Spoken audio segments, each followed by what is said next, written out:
How y'all doing today, chat? We're just back in it on the mines, and I figured I'd just pop in for a quick, let you know what's going on, and disappear again, because I try to make these more ASMR than anything else.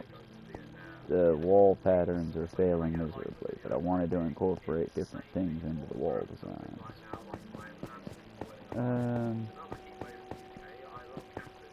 Yeah. It's been just a slow sort of day. A good one, but a slow one. Got a few things accomplished. Started the Dishonor stream, which is going pretty good, I feel. Made sure my mic was in place this time, unlike the start of the Dishonored stream. And we shared that one out to go see how it goes. I already briefed y'all on the whole YouTube says I'm doing good on the likes. It said, according to the little thing, I need to try to get more interactions, but y'all, I'm genuinely just not about that kind of life, you know? I'm not gonna, hey, all women are dumb and need to make me a sandwich in the kitchen, or why God is stupid, and if you believe it, I'm done. I'm done with that stupid shit. I'm done with arguing with people that aren't gonna change their shit. I'm done with all of that. I mean, I might come back, who knows, but it's like, rage bait ain't worth it, and honestly, I'd rather everyone who's here just be here to see my fun gaming streams and to want to hang out and whatnot.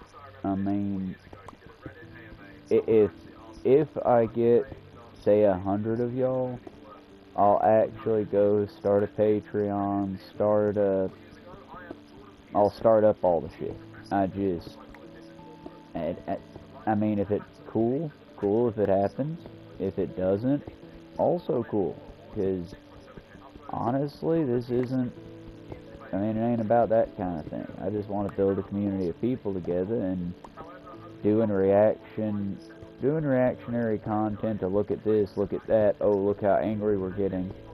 I mean, we could build a community on that, but what kind of community would it be? It feels like it'd be a shit community. It's why I talk about how we need to, well, I try to talk about it at least, how we need to do non-violent revolutionary things. For any of you with kids, that means teaching them the proper and correct lessons about things. Teaching them how to share, teaching them how to act right with each other. Teaching them you're no better or worse than anyone else. These things. Because while I will never be in y'all's shoes as far as a parent is concerned, I take that as you will. I genuinely don't know how to say that in a way that doesn't come off in at least a mild way of look at me. Because I'm not trying to, honestly. Any of y'all that chose to have kids, while I don't understand it, unless the accident thing appears, the accidental narrative is there, in that case, good for you for continuing that person's life.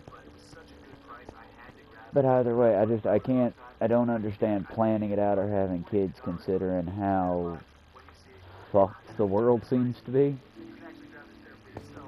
But that's why we're here, right?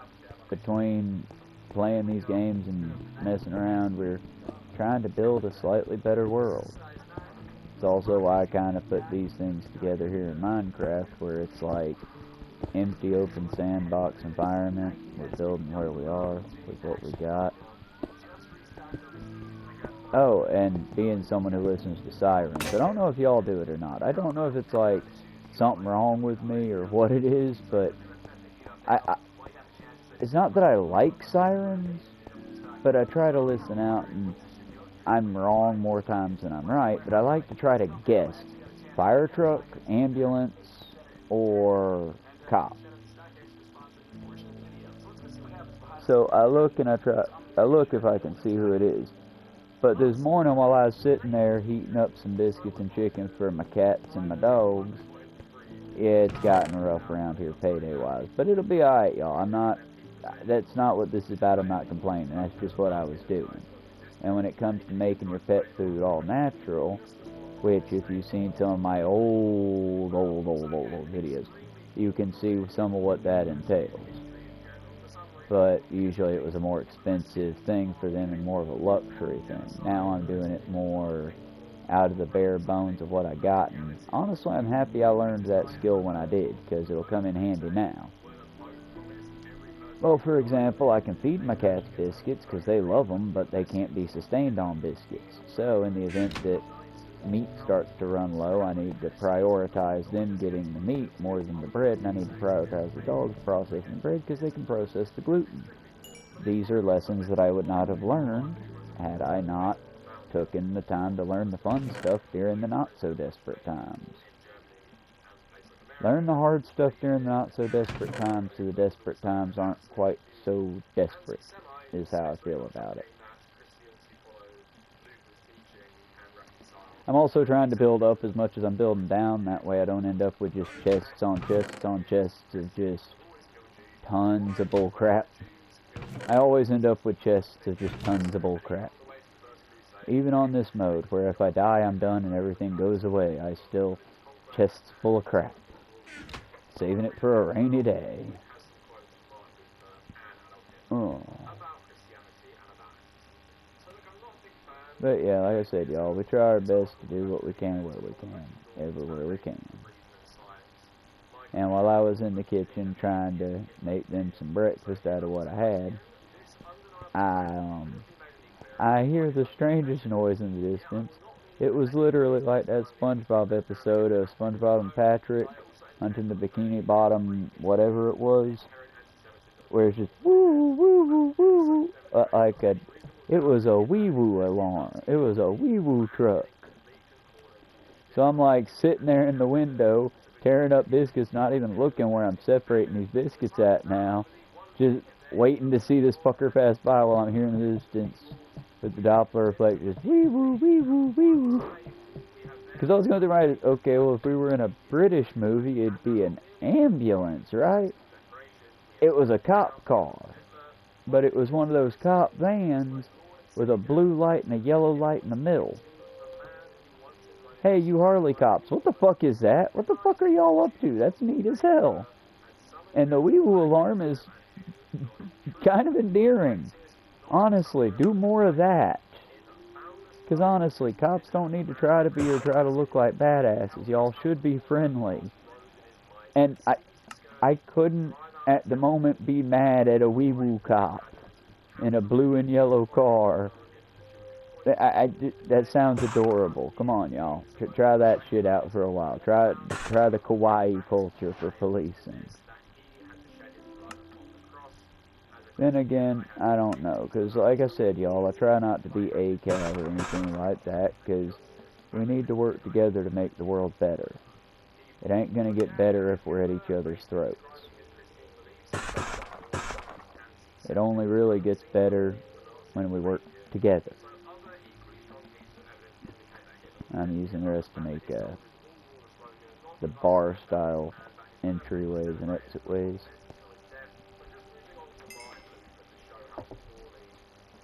I might not need those now. Not what I meant to do.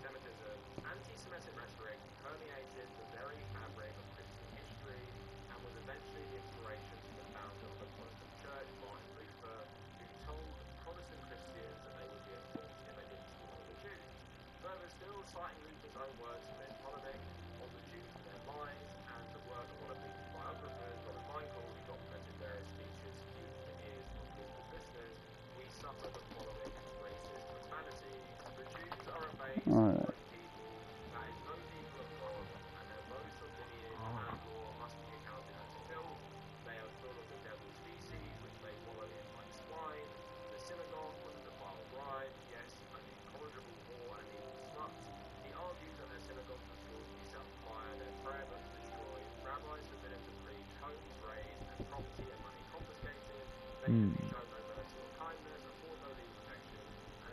We're gonna need another hope. And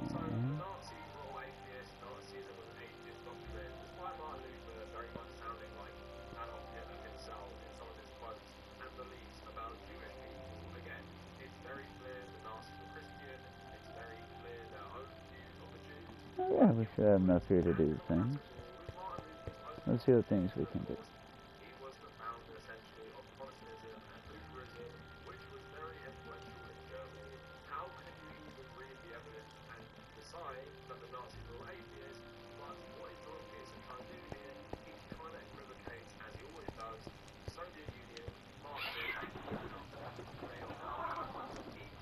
Alright, let's separate. Feisters, you okay? You okay, baby girl? Who tried to fuck with my baby? You okay, honey bun? You're okay, hey. You woke up, Feisters. Feisty. Y'all leave Feisty alone. Let her have her space for a bit. Let her adjust. Feisty, soon as the storm passes, we'll let you back out, okay?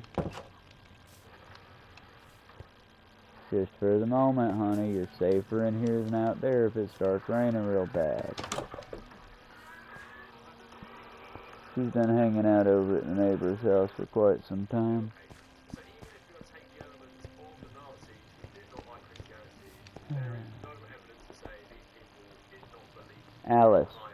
Alice. Go lay down.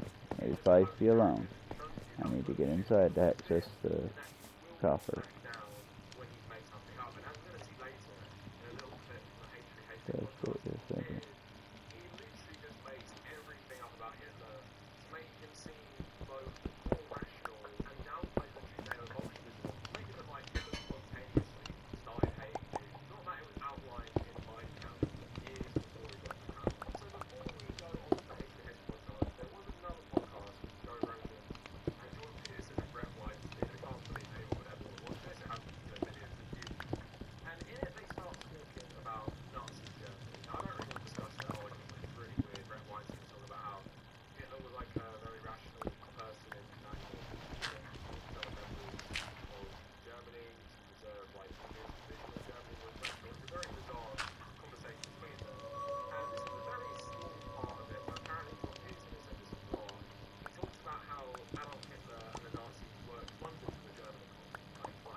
Nope, accident.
Okay, to disagree with Jordan Peterson in this skit that I'm listening to, y'all. Jordan Peterson was saying things you can't say about Hitler. You can't say he wasn't a good artist. Y'all, Hitler was turned down from every art academy that he attempted to get into. Arguably, that's why he went military, was because no one in the art world would take him. And, yeah, as I say, as the Tabernacle was pointing out, you do not, in fact, have to hand it to Hitler, and in fact, you probably should not hand it to Hitler. It's just weird.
1937, reparations were still impacting the German economy, and as of 1929, the Depression pulled it down.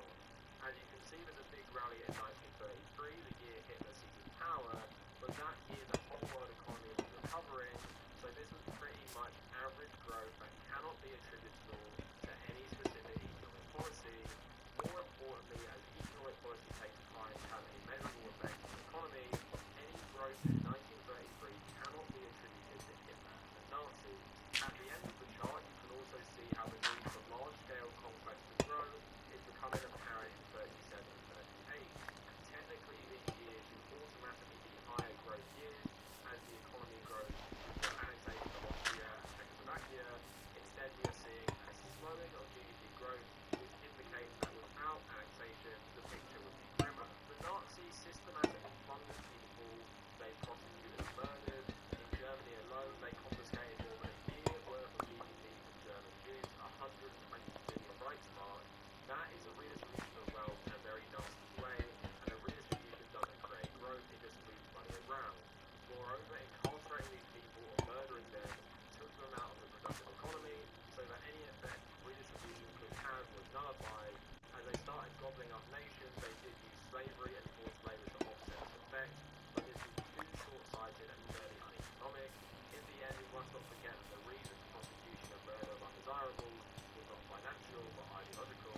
So like that article was outlining with the help of the graph, there wasn't anything really remarkable about the Nazis and the economy. The main thing that distinguished them was that they would kill their own citizens and rob them and use that to fund their war effort, and their whole economy was designed for a war of conquest and plunder to prop it up. It was always going first. But yeah, there's a lot of myths about the Nazis going around, and as we've covered before in multiple videos, it's because the history of the war, especially against the Soviets, was written by former Nazi generals, lieutenants, and soldiers. And of course, I find this point quite bizarre anyway, but it's going to be talked about a bit more in the Hatred podcast, where he talks about basically Hitler kind of copying the masses' wishes, not that he had a very set ideology of what he wanted to do for Europe and Germany. And honestly, listening to the whole 6 minutes of this clip is really disgusting, and you wish he said this to someone who actually kind of knew this history. Like, I don't blame Ethan Klein for not being able to tell Jordan Peterson on this stuff. I can't expect everyone to be an expert on the historical revisionism or the actual history of the Nazis and the war with the Soviets and stuff like this, but I'm going to stop it at parts which I feel need comments, and maybe read some quotes from Hitler, and then there's a little article which addresses this podcast on Director saying that it's really good. And we're going to talk about how much Jordan Peterson lies. So pretty much all the stories Jordan Peterson tells us about Hitler are fabrication. One of the things Hitler started, it's a very strange story in many ways, because Hitler was obsessed with order and cleanliness. He was a very orderly person, and he was very sensitive to disgust. Because you think, well, the Nazis were afraid of the Jews because they were other, and that's not right. What's more accurate is that especially Hitler, he was very sensitive to disgust. That's what it looked like. And if you're disgusted by something, then you want to eradicate it. Like if you're afraid of something, you want to run away from it. If you're disgusted by it, you want to burn it to the damn ground. You want to get rid of it. And his writings, like I read a book called Hitler's Table Talk, which was his spontaneous discussions during dinner time from 1939 to 1942. It's really another amazing book.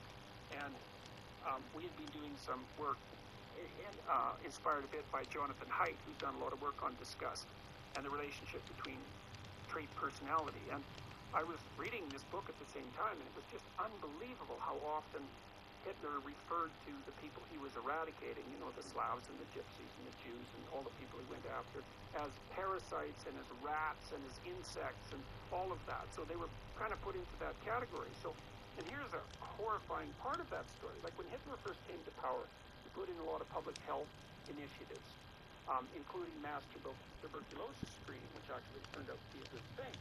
And at the same time, he went on a Beautify the Factories campaign. And so he convinced the German factory owners and so forth to increase the levels of hygiene in the factory, to get rid of the rats and the mice, to plant flowers out front, to make everything look neat and orderly. And the insecticide they used was Zyklon. Well, Zyklon to eradicate the rats and the insects, Zyklon, a slightly different formulation, was the gas that was used in the concentration camps. And so Hitler went from cleaning up the rats and the mice in the factories and the insects, and then he went into the mental hospitals and started cleaning up in there, and then like it just went broader and broader again, sort of one step at a time. So I think that little bit there has to be some of the most disgusting revisionism I've ever heard about like the Holocaust, in that Hitler probably did the Holocaust because he was like a clean streak essentially. So he pursued these like public health campaigns in Germany, TV screenings and stuff, although that didn't actually happen, so that's a total lie to start with. And he was so disgusted by the Jews, he kind of viewed them as like rats basically. Like all people he didn't like in Germany, he viewed them as rats. And because he was like such a disgusting clean freak, he started just killing them all, right? This is why some of red flags go off. I'm like, why does he not talk about why Hitler actually hated the Jews? Like, why is he saying that Hitler was disgusted by the Jews? Like, he saw them as vermin, right? And that's why he hated them. Not that he described them as vermin because he hated them for other reasons. It's totally bizarre. Like, I cannot understand. See, the problem is, y'all, I don't really want it to look like the Glass Palace, and I'm sort of... I like it because it lets a lot of light and shit in, but I don't like it because it feels a little too Minecrafty, if that makes sense. That's why I'm kind of incorporating the copper and all the other works in over here. And I need to, oh, that's what the copper is. I need to empty out the walls a bit and make this area a bit more open. Make the pit a little deeper. Let's read some Mein Kampf, and this is why I had some red flags like George gets confused with Nazis. Let's see if Family Theory, Joel and Ellie, and The Last of Us can make me cry. So I partnered with Vital Fusion because whoever said your mother... Okay, here we go. Why did you do that? He told you what you wanted. The brilliance of this show is, what if love is bad? No, I believe it. No. What if this beautiful love that we are so rooting for between these two broken, damaged people who desperately need each other? So time heals all wounds, I guess. Is the thing that causes the world to end. You just come after her. Okay, hot take for Joel and Ellie, because I have not seen the actual show yet. I might go ahead and close this one off. But guys, guys, we're gonna find it when we go through that level of the game. But they had several test subjects like Ellie, and the only mild way that, okay, I'm gonna stop that for a second. Okay, the thing about it is even if Joel had let them kill Ellie and let them operate on her, there is a very, very small chance that would have done anything other than killing Ellie and giving them a little bit more data to maybe fail at making another cure down the line. And all I ask for that one is, would you do that if it was your child? I wouldn't. Now you tell me absolutely 100% you kill my kid and we save the world. That's another subject, and that's something I'm going to need to talk to the kid about. Not, we don't make that decision without telling the patient, period. Because that's right there in the goddamn Hippocratic Oath. You don't play God. You don't make deals. And I'll give you the reason why, because I hear some of you out there, but why? It would make sense. Yeah, but then how long until, well, you're poor. This rich kid needs a new liver because they drank this one dry. I guess we'll just harvest your poor liver. How long until we get there? That's why, one, the patient always should have a say in it, and two, you can't do a surgery if you know for a fact it's going to kill your patient. I mean, you just can't, because you're playing God, and who the fuck are you or I or them to say that? Now, if you lay yourself on the operating table and say, well, it's for my kid, well, it's for my loved one, well, it's for blank, I might or might not, because it's like a debate. That becomes more splitting hairs, let's talk about it. But I'm sorry, in The Last of Us, they didn't get a chance. They didn't ask Ellie. They just were straight up about to kill her ass. And then what? Joel was just supposed to, oh, thanks for your help, bye now. I mean, come on now. furthermore, if you're gonna do that horrible, evil thing, why keep the kid alive for it all the way through? Why not take her into that room in Boston, put her down like a dog, and then transport the brain in a cooler? I mean, we're just splitting hairs on the terrible, horrible thing you shouldn't do, but, you know, options. But honestly, that's a rather ridiculous one, if I do say so myself. It's just the overall matter of the audacity of some of the people that are arguing for the pro, and I'm pro Firefly.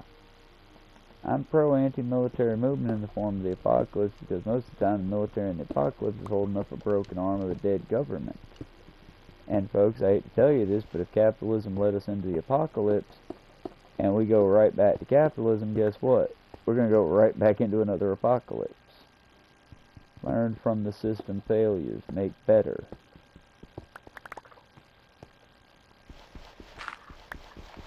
But then again, this is coming to you from a guy who just plays video games and fries food. I chose being a cook because strategically, I can't eat nails or drywall. And yeah, the construction jobs may or may not pay great, but I can't eat drywall.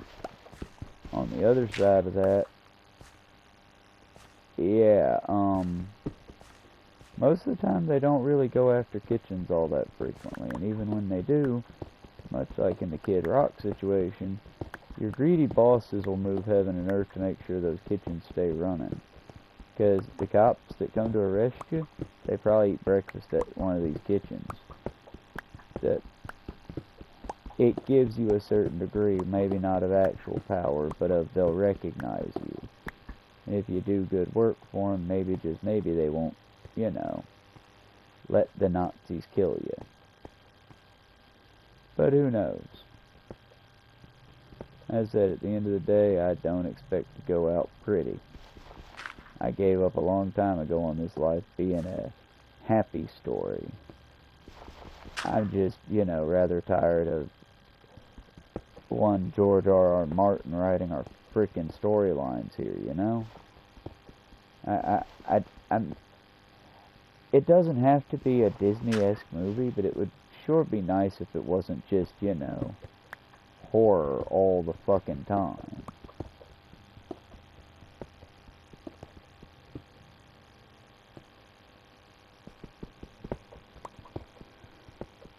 But at the end of the day, who the hell knows, who the hell cares? We just gotta survive it, right?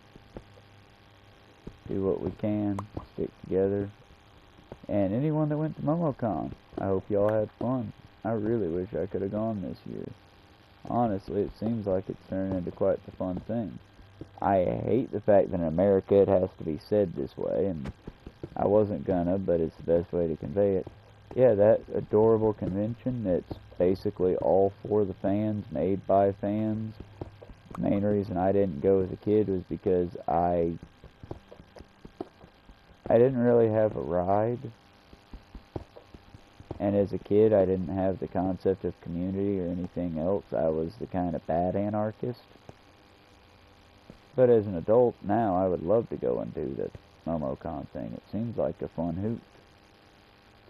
And it is one of the few places that is artists, by artists, for artists. Okay, I'm crouched. Meaning just that. It's for fans and artists of the anime thing. You're not going to get Monster Energy Drink brings you whatever. You've got sponsors, but the sponsors are also anime.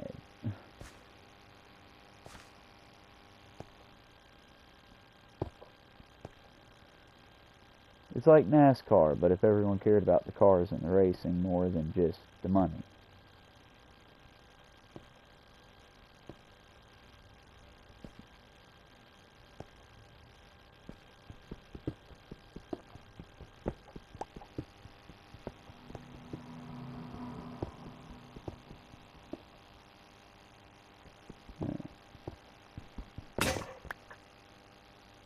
Well, that wouldn't have been good.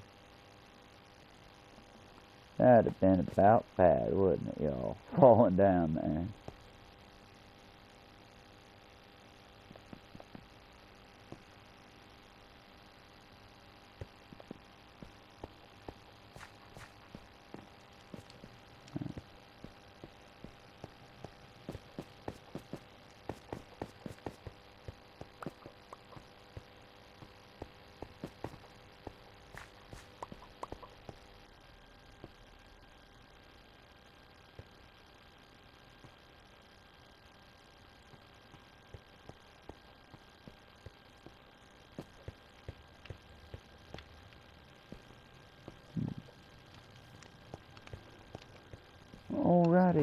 reckon that's day 119, and we are either about to swap to Red Dead or Saints Row.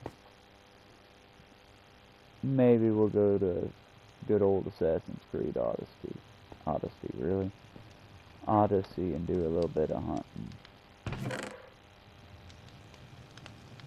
Oh yeah, before I forget, unless I forget, let's go ahead. Oops, that wasn't what I want to do. Let's go ahead and do a little bit of farming, shall we?